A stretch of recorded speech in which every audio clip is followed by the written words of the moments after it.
Perkenalkan, nama saya Bu Farida. Saya mengajar mata pelajaran Bahasa Indonesia di SMP Negeri 24 Semarang. SMP Negeri 24 Semarang, sekolah yang hijau, syarat prestasi di perbatasan Ungaran, Semarang. Saya ingin SMP Negeri 24 Semarang menjadi pelabuhan terakhir saya dalam mengajar hingga pensiun 10 tahun ke depan. Setelah sebelumnya 15 tahun saya mengajar di SMP Negeri 39 Semarang dan 8 tahun di SMP Negeri 12 Semarang. Tahun ini tahun keempat saya mengajar di SMP Negeri 24 Semarang. SMP Negeri 24 Semarang memiliki peserta didik yang berkarakter unik dalam berbahasa dibandingkan dua sekolah saya sebelumnya, yaitu bila diajak berbicara dalam bahasa Indonesia, anak-anak selalu spontan menjawab dalam bahasa Kromo Inggil. Di awal-awal mengajar di sini, saya selalu menekankan untuk berbahasa Indonesia kepada anak-anak. Tetapi entah mengapa, di tahun keempat, sayalah yang ikut anak-anak berbahasa Jawa. Untuk perkenalan pribadi, inilah saya. Saya lulusan IKIP Negeri Semarang jurusan Pendidikan Bahasa Sastra Indonesia dan Daerah. Jurusan yang saya pilih hanya karena saya orang yang santai, suka duduk diam membaca novel, jadi pas sekali. Dalam 26 tahun lamanya saya mengajar, saya telah menyelesaikan 11 karya ber-ISBN, baik menulis buku maupun mengedit. Teman-teman, bila berkenan, bisa klik pencarian di Google ISBN dan ketik nama saya. Selain itu, bila masih ada waktu, saya gunakan untuk menulis dan mempublikasikan karya ilmiah di jurnal. Atau bila masih ada waktu juga, saya gunakan untuk mengabadikan karya anak-anak di sekolah ke YouTube milik saya. Bila masih ada waktu juga, saya gunakan untuk menulis cerpen. Biasanya saya upload di Guru Siana.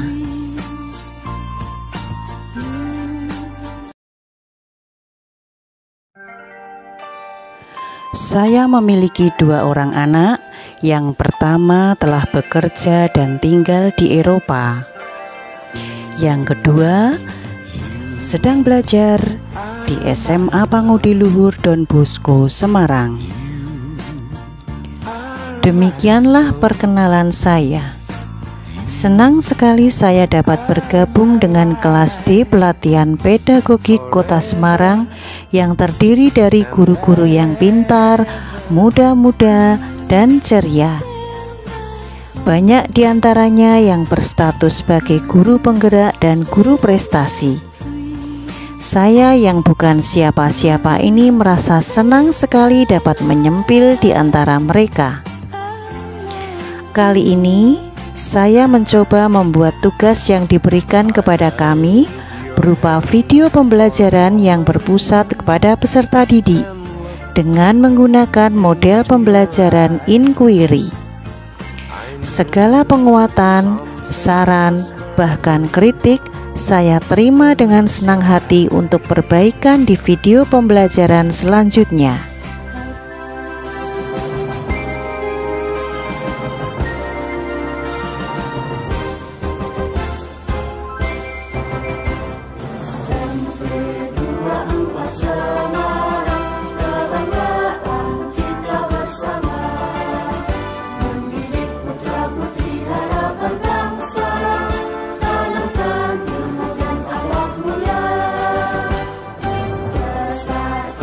Pancasila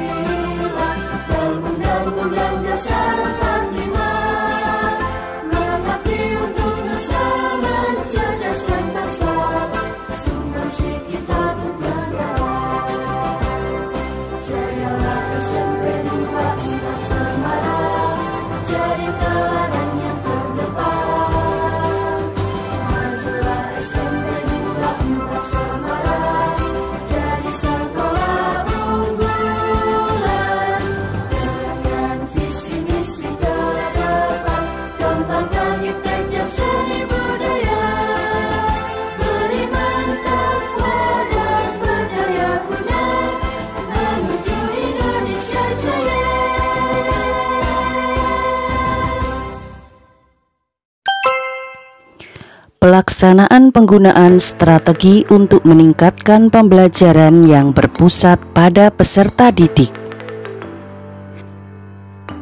Menulis teks prosedur berupa infografik bersama Ibu Farida dari SMP Negeri 24 Semarang. Mata pelajaran Bahasa Indonesia Fase D kelas 9 semester 1. Materi teks prosedur berupa infografik. Pembelajaran yang berpusat pada peserta didik kali ini menggunakan strategi pembelajaran inquiry. Sintak atau langkah-langkah pembelajaran inquiry: 1. Orientasi masalah. 2. Pengumpulan data dan verifikasi. 3. Pengumpulan data melalui eksperimen. 4. Pengorganisasian dan formulasi eksplanasi. Dan kelima, analisis proses inquiry. Jika mengajar di jam pelajaran pertama sebelum pembiasaan dari sekolah, saya terbiasa memberi penguatan terlebih dahulu kepada anak-anak. Saya ajak memeriksa sampah di laci meja, di bawah meja, merapikan urutan bangku dan meja. Kemudian saya tanyakan siapa di antara teman mereka yang tidak masuk, apa alasannya. Jika sakit, agar dapat dibawakan dalam doa segera diberi kesembuhan. Selanjutnya adalah kesepakatan kelas. Datanglah tepat waktu. Bila berhalangan hadir atau terlambat, hubungi Bu Farida melalui WhatsApp. Duduklah di tempatmu, jangan mengganggu temanmu. Makan dan pakai apa yang dimiliki, jangan mengambil atau meminta milik teman. Berjanjilah bahwa saya akan menjaga nama baik orang tua dan sekolah. Saya tidak akan berkata kotor, saya akan menghormati pemeluk agama lain, saya tidak akan membuli teman baik verbal maupun fisik. Serta saya akan mengumpulkan semua tugas dari Bapak Ibu guru tepat waktu.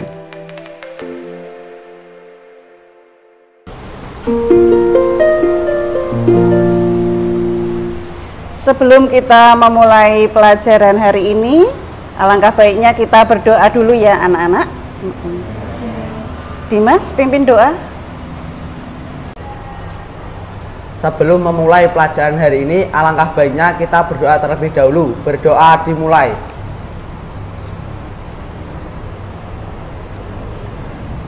Berdoa selesai. Terima kasih Dimas sudah memimpin doa untuk pertemuan kita pagi ini.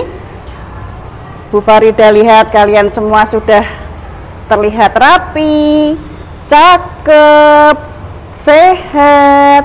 Sudah siap ya untuk pembelajaran hari ini? Siap. Bagus sekali. Masih ingat materi kita yang kemarin apa? Oke. Loh, Sri? Kenapa Sri? Sri, kamu kenapa? Kok lemas? Sakit perut, Bu. Sudah maem? Sudah. Kenapa masih sakit? Punya penyakit mah, Bu. Loh, ada obat yang harus dimimik? Ada. Lah dimimik dulu toh. Ya. Coba. Nah, mudah-mudahan segera sembuh ya. Iya, Bu. Masih bisa mengikuti pelajaran hari ini? Masih. Oke, kamu dengerin dulu aja. Nanti kalau sudah tidak kuat, merasa tidak kuat, nanti bilang ya. Iya, Bu. Nah anak-anak, semoga Sri segera sembuh ya. Sri ternyata punya sakit mah dan ada obat dari dokter yang harus diminum oleh Sri setelah maem. Dan ternyata pagi ini Sri lalai tidak meminum obat mah dari dokter. Padahal ada petunjuk yang jelas ya Sri dari Pak Dokter ya, bahwa obat mah tersebut harus diminum Sri setelah makan pagi. Mengingat lagi materi yang kemarin, masih ingat kan? Safa, coba materi yang kemarin tentang apa? Kemarin kita membahas tentang teks prosedur, Bu. Iya, bagus sekali Safa. Kita pertemuan kemarin membahas tentang teks prosedur. Dan hari ini kita akan melanjutkan pembahasan teks prosedur. Apa yang belum dibahas? Ayo coba. Hari ini kita akan mencermati teks prosedur berupa infografik, Bu. Ya, Bintang bagus sekali. Hari ini kita akan membahas tentang teks prosedur berupa infografik. Kemudian guru menyampaikan tujuan pembelajaran agar setelah belajar anak-anak mampu menemukan manfaat infografik, menulis infografik, dan mampu untuk menyunting infografik sehingga kalimat infografik mudah dipahami pembaca. Apa dan bagaimana teks prosedur dengan infografik akan kita bahas hari ini. Terima kasih ya Kenosa, jawabannya tepat sekali bahwa hari ini kita akan melanjutkan teks prosedur tentang infografik. Apa infografik? Bagaimana pembuatan teks infografik untuk teks prosedur? Kita akan bahas hari ini. Agus, Bu Farida, lihat kamu kemarin lari-lari di sebelah parkir guru. Ada apa waktu itu kamu lari-lari? Saya berlari-lari karena mencari Pak Yaman untuk mematikan air tandon karena sudah penuh. Oh, kamu melihat air tandonnya meluap. Ya. Kamu mencari Pak Yaman. Ya. Ketemu enggak? Ketemu. Terus Dimatiin sama Pak Yaman. Oke. Ternyata Agus lari-lari karena Agus tidak tahu ya cara mematikan air tandon yang meluap. Mungkin dalam pikiranmu juga sama. Jika kamu melihat air tandon yang meluap itu tidak bisa berhenti, air terbuang percuma, kamu pasti akan mencari Pak Yaman ya? Atau Bapak Ibu guru yang tahu bagaimana cara mematikan air di tandon sekolah kita. Seandainya kamu tidak perlu mencari Pak Yaman atau Bapak Ibu guru untuk mematikan, bisakah? Bisa, Bu, seandainya di dekat tandon ada petunjuk untuk mematikan air yang meluap. Betul sekali. Bala Pradana tadi sudah mengatakan bahwa petunjuk itu penting. Bayangkan, seandainya di dekat tandon ada petunjuk yang jelas cara mematikan air yang meluap dari tandon, pasti Agus tidak akan lari-lari mencari Pak Yaman. Betul kan? Tanpa teks prosedur berupa infografik, Agus menjadi bingung saat melihat tandon yang tinggi, airnya meluap. Tidak ada petunjuk bagaimana cara mematikan keran air di atas tandon.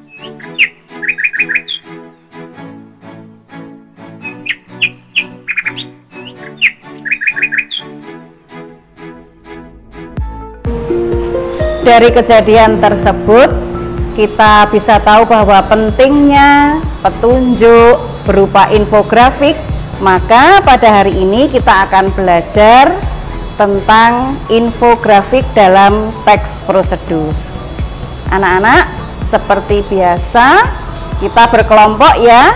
Silahkan berkelompok 5-5 sesuai dengan nomor presensi kalian. Terima kasih anak-anak sudah berkelompok dengan tertib. Nah, di dalam kelompok kalian bisa berdiskusi untuk mengamati, untuk mengingat kembali lokasi sekolah kita. Manakah tempat-tempat yang perlu diberi petunjuk atau infografik sehingga kamu dan teman-temanmu tidak perlu bertanya tentang sesuatu hal yang ada di sekolah kita, tetapi bisa langsung membaca infografik yang sudah tersedia.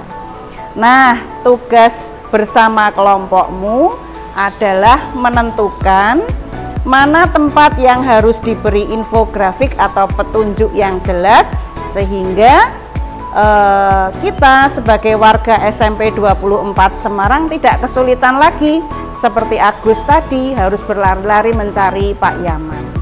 Bu Farida beri waktu 10 menit ya untuk menentukan infografik apa yang akan kalian buat dan di mana dipasang infografik tersebut. Silahkan 10 menit Bu Farida beri waktu. Sepertinya kelompok kami perlu pergi ke lokasi sumur resapan. Ya, silakan.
Nah, Kayla, kelompokmu akan membuat infografik tentang apa? Tentang petunjuk meminjam buku di perpustakaan, Bu. Ya, bagus sekali. Kelompok Syahra akan membuat infografik tentang apa? Tentang sumur resapan, Bu. Oke, bagus. Kelompok Alif akan membuat infografik tentang apa? Tentang petunjuk air di bawah, Bu. Untuk dimatikan. Iya. Ternyata kalian sungguh kreatif. Kalian bisa melanjutkan diskusi kalian dengan pembuatan infografik melalui aplikasi Canva. Buat sekreatif mungkin, semenarik mungkin, sehingga petunjuk kalian bisa dimengerti oleh pembaca yang membutuhkan informasi dari infografik kalian. Bu Farida beri waktu 20 menit cukup ya. Silahkan keluarkan HP kalian dan masuk ke aplikasi Canva. Guru melakukan pengamatan dan penilaian proses terhadap peserta didik saat melakukan pembelajaran.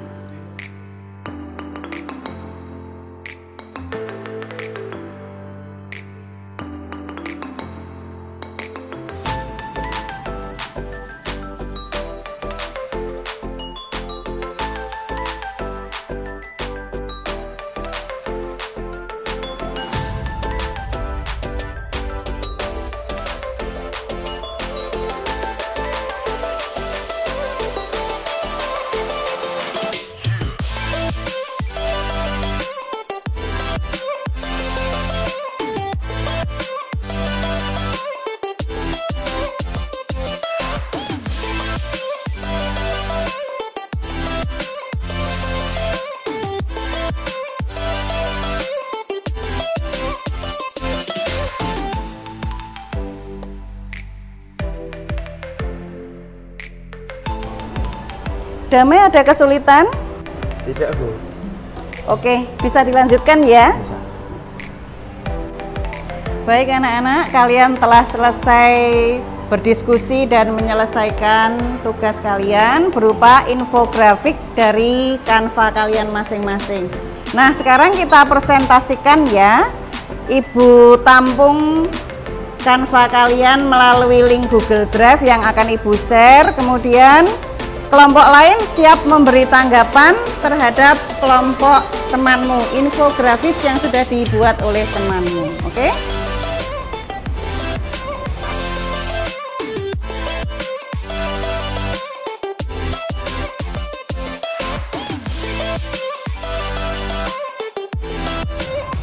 Nah, kalian sudah melihat hasil karya kelompok teman-temanmu. Sekarang saatnya kelompokmu memberi tanggapan terhadap kelompok yang lain. Bu Farida ingin kelompoknya Afian memberi tanggapan terhadap infografik kelompoknya Safa, ya. Bagaimana tanggapan Afian terhadap kelompoknya Afian ya terhadap infografik yang sudah dibuat oleh Safa? Warna-warnanya kurang cerah, Bu. Jadi pembaca kurang tertarik. Itu tadi tanggapan kelompoknya Afian tentang infografik yang kalian buat. Bagaimana tanggapan Safa dengan komentarnya Afian tadi? Tapi kelompok saya tadi sudah membuat tulisannya besar dan jelas, Bu. Ya anak-anak, itu tadi hasil karya teman-temanmu tentang infografik yang bisa dipasang di bagian-bagian penting di sekolah kita. Ada yang bisa menyimpulkan pertemuan kita hari ini tentang infografik? Iya. Ternyata infografis penting sekali, Bu.